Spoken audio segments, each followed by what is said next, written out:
வணக்கம் தமிழ் உறவுகளுக்கு. நீண்ட இடைவெளிக்கு பிறகு ஒரு வீடியோ ஒன்று போடுறேன். காரணம் வந்து பார்த்திங்க அப்படின்னா சீமானவர்களால் தான். ஸோ அவர் வாயை வச்சுக்கிட்டு சும்மாவே இருக்கிறதில்ல. மைக்கை நீட்டினா போதும் நல்லா வாயில் வச்சுக்கிட்டு பேசுன்னு பேசுகிறாரு. ஸோ என்ன பேசுகிறாரு ஏது பேசுகிறாருன்னு அவருக்கும் புரிய மாட்டேங்குது. காலையிலே குளிச்சு முழுகிட்டு போய் என்ன பண்ணுறாப்புல, அண்ணன் போய்ட்டு ப்ரெஸ் மீட்டில் போய் நின்றாப்புல. கேளுங்கன்னு சொல்லிட்டு அங்கே போய் சட்டசபை நடத்திட்டு இருக்காரு அண்ணன். ஸோ இப்படி தான் வந்து கடந்த ஒரு 13-14 வருஷமாக வந்து அண்ணன் வந்து கட்சி நடத்திட்டு இருக்காப்புல. ஸோ நடத்திட்டு போகட்டும், ஏதோ அவருடைய பொழப்பு நடக்குது.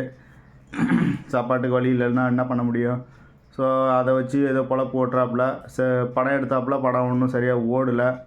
அதுக்கப்புறம் என்ன பண்ணாப்புல, பெரியார் மேடையில் வந்து பேசி கொஞ்ச நாள் பொழப்பு ஓட்டினாப்புல. அதுக்கப்புறம் இலங்கைக்கு போனாப்புல. இலங்கையில் போய்ட்டு அங்கே வந்து இந்த டூப்ளிகேட் ஃபோட்டோலாம் எடுத்து வந்து வச்சுக்கிட்டு அதை வச்சு கொஞ்ச நாள் பொழப்பு நடத்தினாப்புல. இப்போ திரும்பவும் வந்து பெரியாரை எதிர்த்து பொழப்பு நடத்துகிறாப்புல.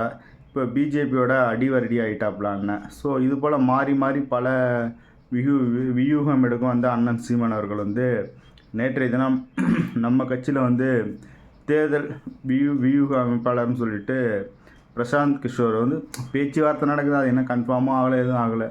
அதுக்குள்ளே அண்ணன் வந்து அதெல்லாம் ஒன்றும் இல்லை, காசு கொடுப்பா, அதனால் அப்படி தான் பண்ணுவாங்க அப்படிங்கிறாங்க.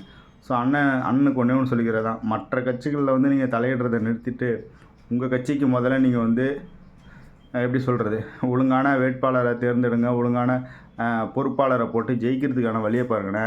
அதை விட்டுட்டு மற்ற கட்சிக்கு அட்வைஸ் சொல்கிற அளவுக்கு நீங்கள் என்ன அவ்வளோ பெரிய ஆளாக சொல்லுங்கள் பார்ப்போம். கிடையாது. தமிழ்நாட்டு மக்களால் புறக்கணிக்கப்பட்ட கட்சி நாம் தற்கூரி கட்சி.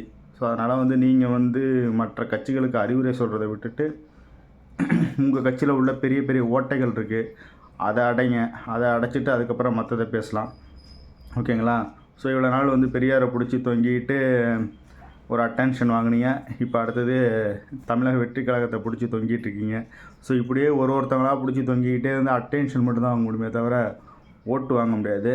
ஸோ ஓட்டு வாங்கணும் அப்படின்னா செய்தியாளரை சந்திக்க தேவையில்லை, மக்களை சந்திக்கணும். ஸோ மக்களை சந்தித்து மக்களோட பிரச்சனையை பேசுனீங்க அப்படின்னா கண்டிப்பாக உங்களுக்கு ஓட்டு விழுவும். ஸோ அதை விட்டுட்டு ஏதாவது செய்தியாளர் சந்திப்பில் வந்து அவன் கேட்குற கேள்விக்கு ஏதாவது சும்மா கம்பு சுற்றிட்டு போகிறதுல என்ன பிரயோஜனம்? ஒன்றும் கிடையாது. ஸோ அதனால் மற்ற கட்சிக்கு நீங்கள் அட்வைஸ் சொல்கிறத நிறுத்துங்க.